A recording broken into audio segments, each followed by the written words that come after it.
Hello guys, NautoAce here, and this is going to be the follow-up on my announcement thoughts from the fighting games roundtable. So there was one thing that I made a mistake that I forgot to give my thoughts on, and that is Arc System Works game Guilty Gear Strive. Yeah, so I forgot about it.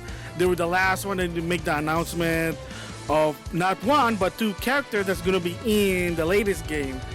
So I'm gonna give my thoughts actually for this theme of follow-up is fighting game announcement from Arc System Works or games that related to them. I'm gonna give my thoughts about all the announcement that happened. So the Guilty Gear Strive from the fighting game roundtable. Of course, in Japan there was a trailer, and then later on their blog they showed the roadmap for Granblue Fantasy Versus. And then of course the Dragonball FighterZ show, they finally reveal the third character for season 3, plus some other announcement that for the competitors. So with that, I'm gonna give my thoughts on this. So the first one is during the fighting game roundtable, I kind of forgot to mention it on the other video, so whoopsie, is Guilty Gear Strive actually revealed 2 more characters that will be in the game. And first of all, a returning character from Guilty Gear Xrd, and it's Leo Whitefang. So from what I heard in Sign, he's a DLC character. However, when it comes to Revelator and Revelator 2, the game that doesn't have English dub, which is shame on you, Arc System Work, yeah, he's actually in the game. So a lot of people like this guy. From what I heard, he's supposed to be a general. He basically Kaikisuke worked for this guy.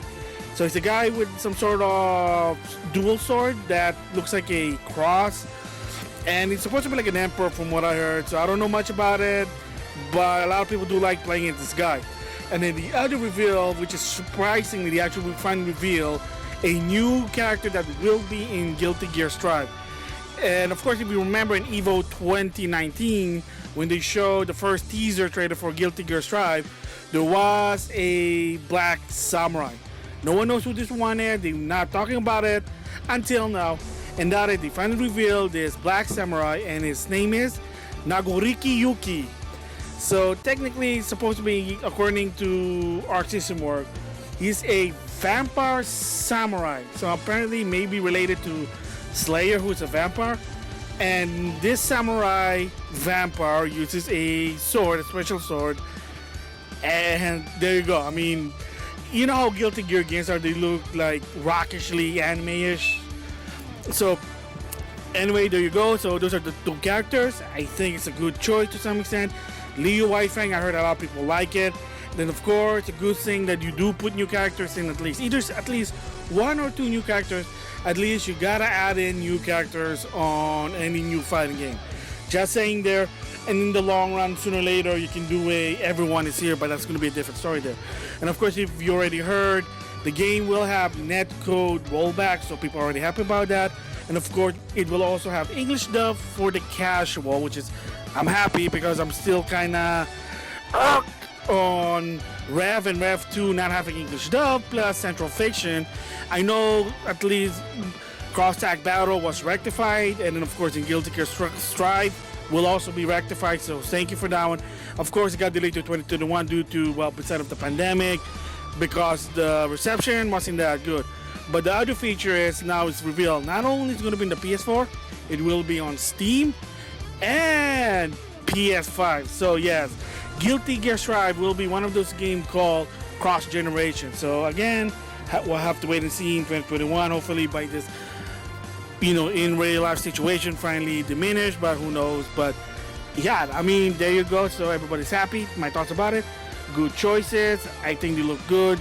They are listening to the fan that they want one rollback, because people be complaining about it that they don't do rollback, and they finally said, we heard you, fine, we're gonna do it. English dub for the casual. Again, they heard about it, people were not happy. They said fine, and then they're taking their time, as it should be. They should take their time, so we're gonna have to wait until 2021. So the next one is now in Japan. They showed a new information about Season 2 for Granblue Fantasy Versus, which is the new batch of DLC character. So first, the first DLC character they introduced by the name of Belial. Again, I'm not into the Granblue Fantasy lore. I mean, bring out the mobile game, maybe I'll understand. Right now, the only knowledge I have this besides the game is the anime. That's it. When's season 2? How come I'm not seeing season 2 yet? But whatever.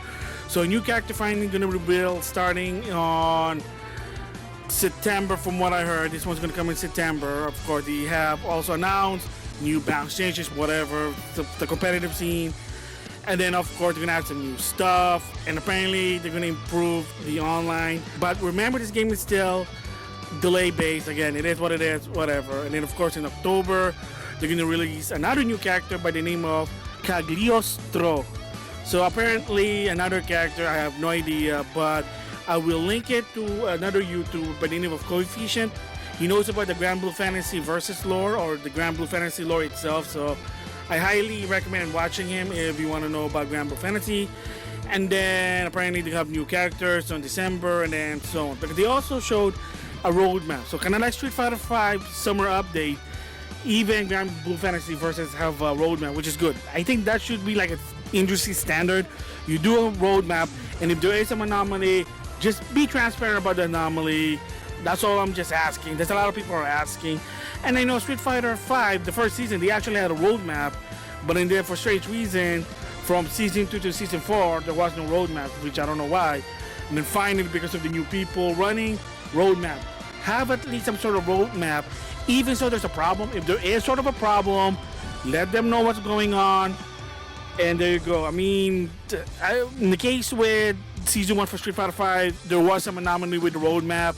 At least they tried. I know people give them a hard time because it's CAC, but whatever. But I'm talking about Granblue Fantasy Versus. If you're looking at the roadmap, there you go. So apparently season 2 is gonna end until summer of 2021. So they are basically, the release is very long, so it's a longevity season. But again, for people who are a fan of this game, there you go. Are they gonna change to roll back to what people say? Well, no one knows. But right now, you see what roadmap, that's what it is. So the last one I'm gonna give my thoughts on is Dragonball FighterZ. They finally revealed the third characters, and it's Master Roshi. But here's the funny that what happened. So not only on Twitter, but during the show, they showed a roadmap. But the roadmap is not about the character, but more of the Dragonball FighterZ National Championship, which is a replacement for the World Tour because of the pandemic. So they showed what the roadmap is, and on September they also showcasing Master Roshi before even revealing who Master Roshi is. So Bandai Namco, good job, your timing sucked. So yeah, so Master Roshi is gonna be in Dragonball FighterZ, and he'll coming out this September. And then they said the other two fighters gonna come out when they're ready. So it's not gonna be part of the roadmap. The roadmap is basically just the tournament, their online tournament. But again, it is what it is. So another thing about it is they're addressing netcode. So Hiroki is the producer for Dragonball FighterZ, and she did address it. However, she just said, as of right now, it's very difficult to do this. We might not be able to do it for this game, so just bear with it. That's why the tournament is region only, like certain regions. So there you go. Really unfortunate, but again, like, I'm not an online person, so I'm not really inclined to give my thoughts. But at least they're listening, the perspective of business. Another video I'm gonna link in the description box is Miles923. He kind of gave his opinion about the rollback. So again, a lot of those people like Coefficient, Miles923, heck, James Chen and Ultra David, they do talk about it, how important for them because it's FGC. But yeah, at least they are addressing the people, and that's the key word. They're listening, they're addressing it. When you don't address it, that's a very, very like red flag over there. I know even to a point in the beginning, I know somebody from Arc System, I learned it from Miles923 a long time ago. Apparently when people asked them about rollback, they said, we don't want to talk about it. That's not a good thing. That's something you don't want to do. So that's, well, that's a no-no. Don't do that. However, again, they are addressing it, so that is good. My thoughts about it, not really care about whatever, how quality the online is. The character The character, well, that's a different story. Master Roshi, why not? There's a lot of people who like Master Roshi, and apparently there's also scan that he basically gets buffed. Are they gonna do something about him touching pretty women's butt? You know, that's what Master Roshi is, but again, who knows? So those are my thoughts on the whole Arc System announcement. I know Dragonball FighterZ is Namco Bandai, but the developer, this Arc System work. Come on. So, I mean, it's a good announcement. At least it's something for the fans to have. Like I said, that's good. They're also listening to all the situation. English dub, rollback, characters, and being transparent about what their plan is. And that's the key thing. Being transparent is the key thing. Look what happened to Season 4 with Street Fighter 5. After Kage, it was incognito. Nobody saying anything. Ono said, oh, we're going to announce something on August. Like, why that long? What's going on?